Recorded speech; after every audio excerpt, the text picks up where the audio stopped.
welcome to Cerita Sebelum Tidur episode 12. Kamu apa kabar? Semoga kamu selalu baik-baik saja ya. But even if you're not, you can always tell me about everything that bothers you. Mungkin kamu sedang banyak pikiran atau ada sesuatu yang mengganggu kamu. Kamu selalu bisa cerita ke Alindra dan Cerita Sebelum Tidur. Langsung aja di email di bawah ini.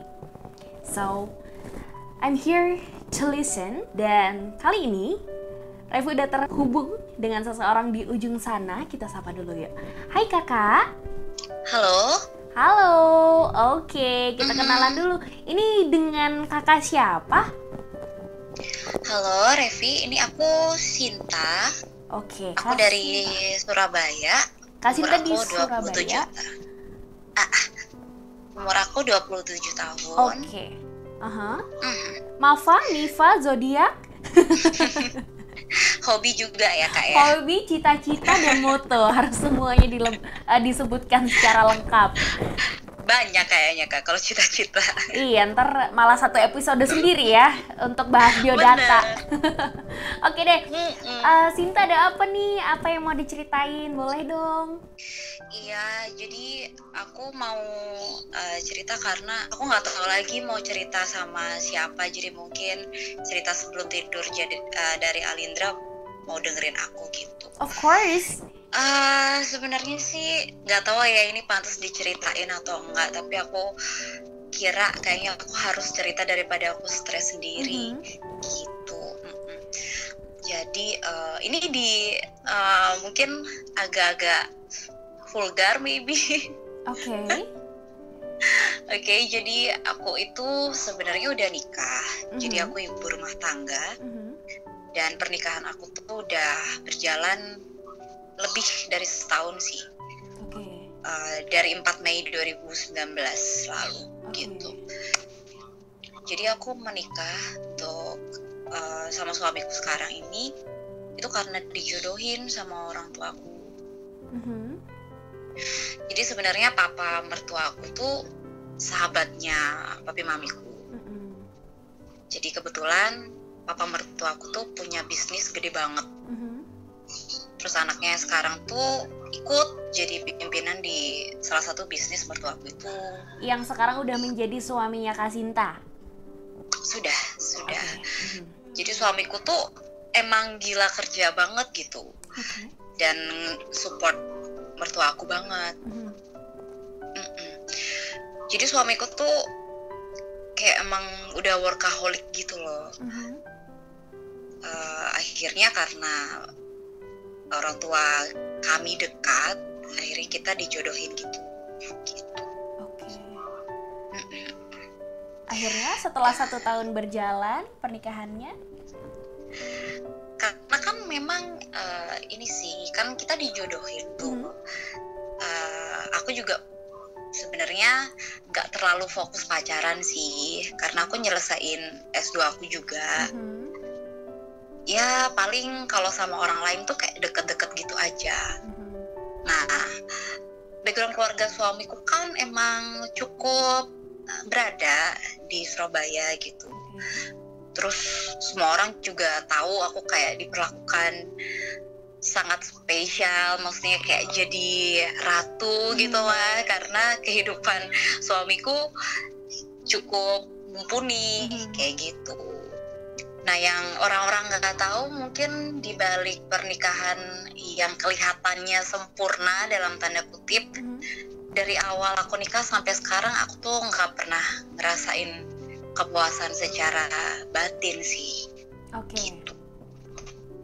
Selama 1 tahun berjalan ini ya sampai sekarang. Betul. Nah, dari awal sampai sekarang, sorry kalau ngomongin soal sexual intercourse kayak gitu, aku jadi fake orgasm gitu. Jadi kayak pura-pura orgasme buat muasin suamiku aja, jadi kayak buat dia senang aja gitu. Waktu perkenalan di awal, karena kan udah fix tuh ya, aku tahu tuh bakal dijodohin. Ya udah sih, fine aja aku pikir. Karena aku aku pengen juga nyenengin orang tua aku, pengen berbakti gitu. Dan aku juga penganut terus no jalanan sama kulino gitu. Oke. Jadi apa salahnya mencoba gitu ya? Coba dulu, mungkin akan terbiasa gitu, akan tumbuh dengan sendirinya sih, mungkin kayak gitu ya. Tapi aku ya di balik itu juga aku ngerasa ya nggak apa-apa sih, karena umur aku juga udah cukup buat nikah gitu. Fisik dari suamiku juga bukan yang nggak menarik, bukan karena harta dia juga gitu. Jadi waktu perkenalan awal sampai 2-3 bulan kalau nggak salah itu full difokusin buat ngurus pernikahan kami. Terus semuanya diurus sama wedding organizer juga, jadi intens ketemu sama calon suami pada saat itu benar-benar waktu hal-hal yang penting. Jadi kita nggak ada kencan, nggak ada hubungan batin yang terlalu atau kayak pendekatan gitu ya sebelum kita nikah gitu. Setelah 1 tahun sih suamiku sih emang kayaknya sih seneng, sayang sama aku, benar-benar perhatiin sih.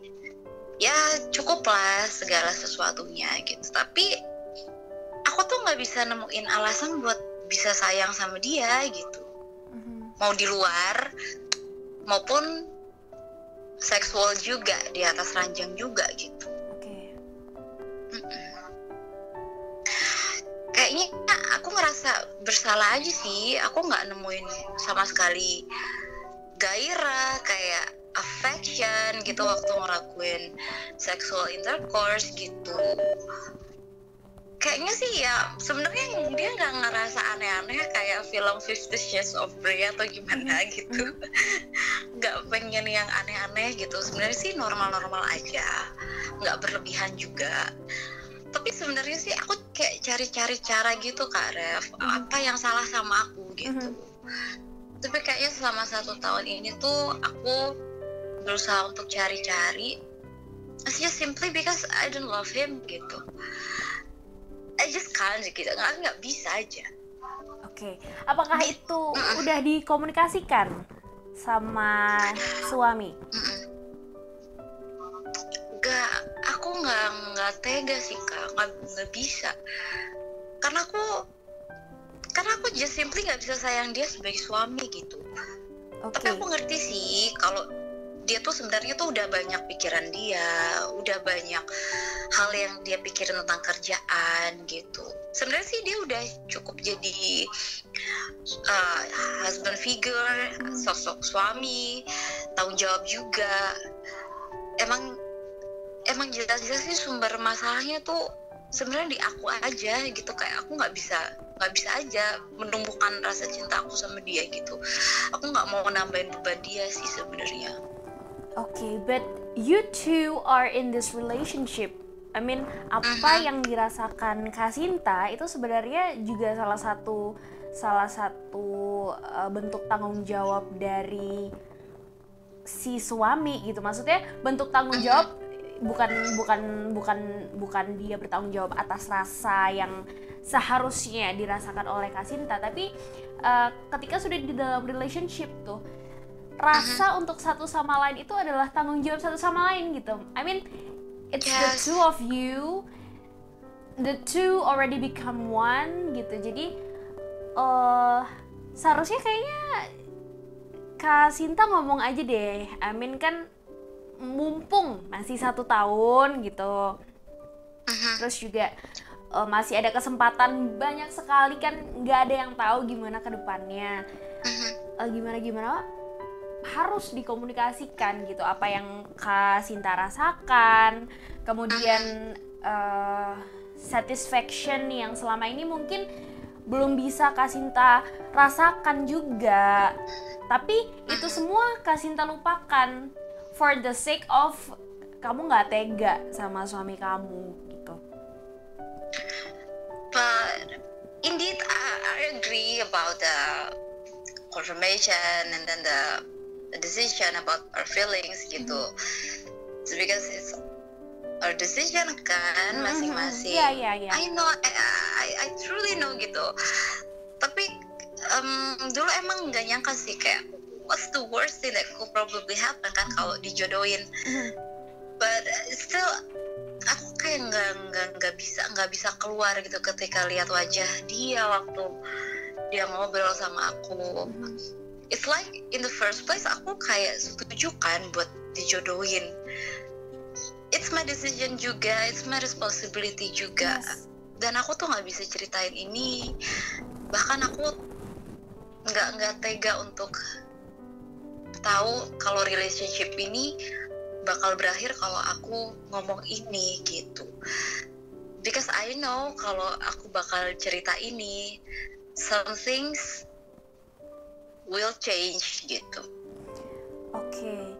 You know it. All I know is that love is built by communication. I really want to know how the communication goes selama ini gimana?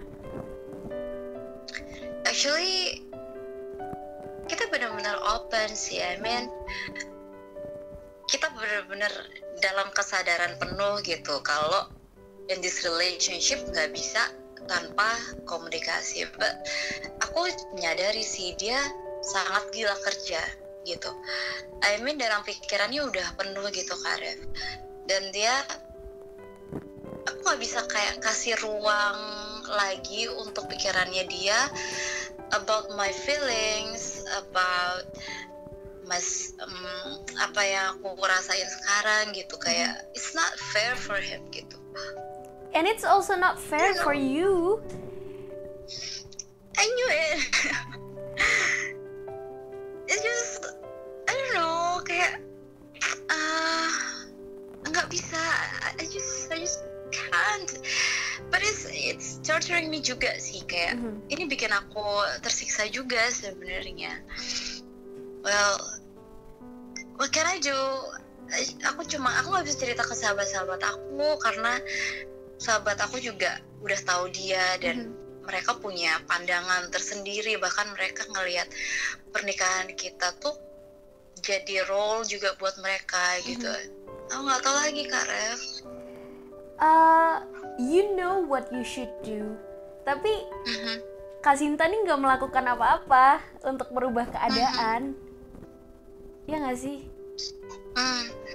Iya, so just I'm the selfish one here.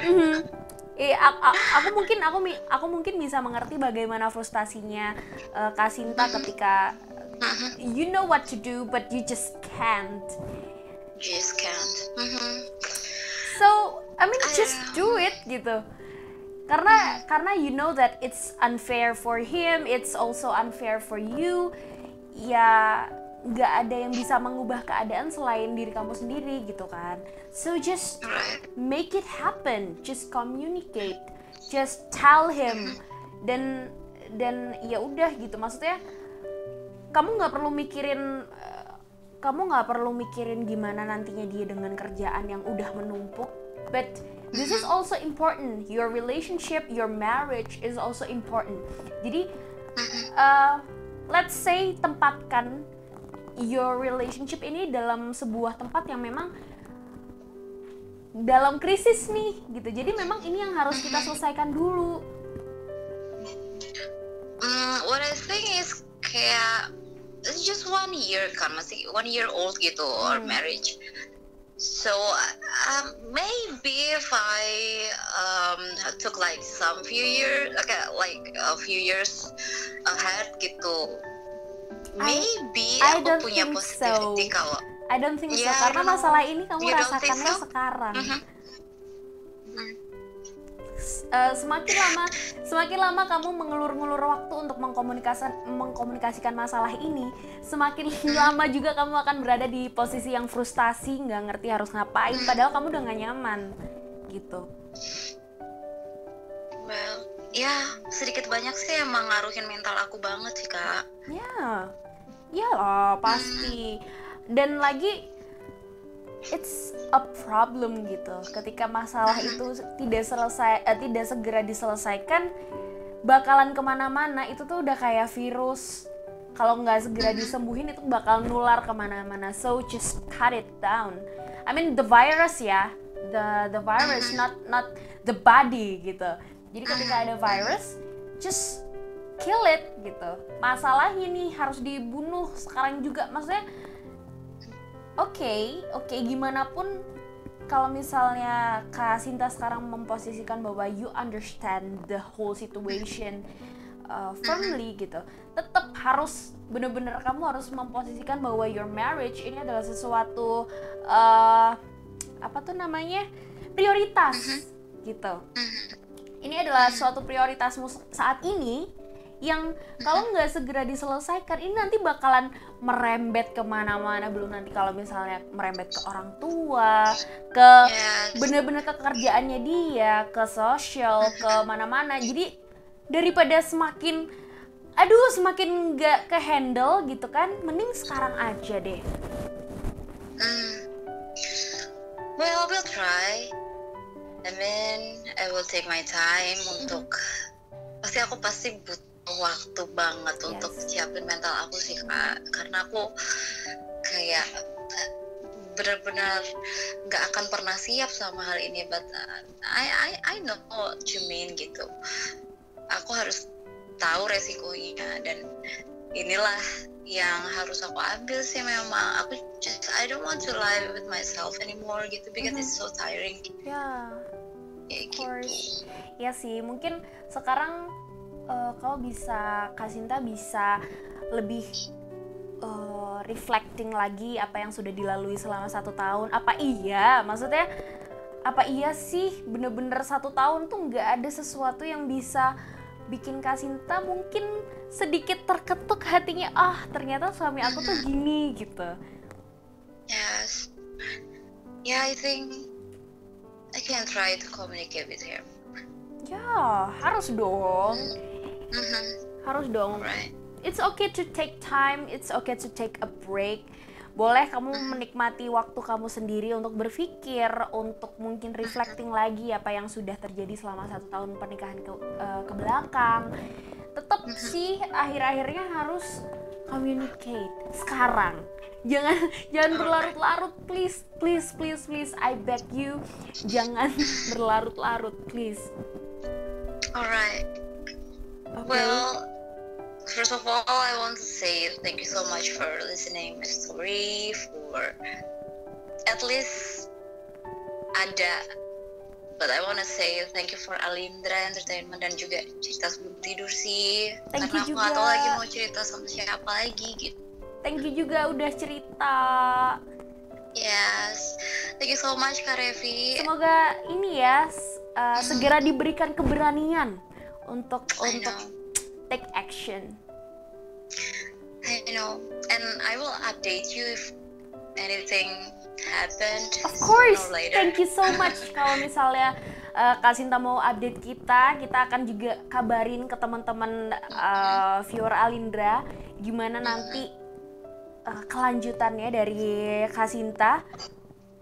We would be happy. Alright. Thank you so much udah mau berbagi thank you cerita. so much, Kak Revi. Semangat ya, Bye. jangan putus asa. Okay. Yes. So Thank you. talk to you later. Bye-bye. Bye. Okay. So guys, jangan pernah berlarut-larut dalam sebuah masalah. Ketika kamu punya masalah, cut it down right away. Oke. Dan kalau misalnya kamu semua punya solusi untuk Kak Sinta, boleh dong kamu komen, karena mungkin Kak Sinta butuh banyak input ya, banyak perspektif yang mungkin bisa membantu dia how to communicate with her husband gitu. And buat Kak Sinta, once again, you're not alone, for you all. So thank you udah nonton cerita sebelum tidur episode 12. Kita ketemu lagi minggu depan. Bye-bye.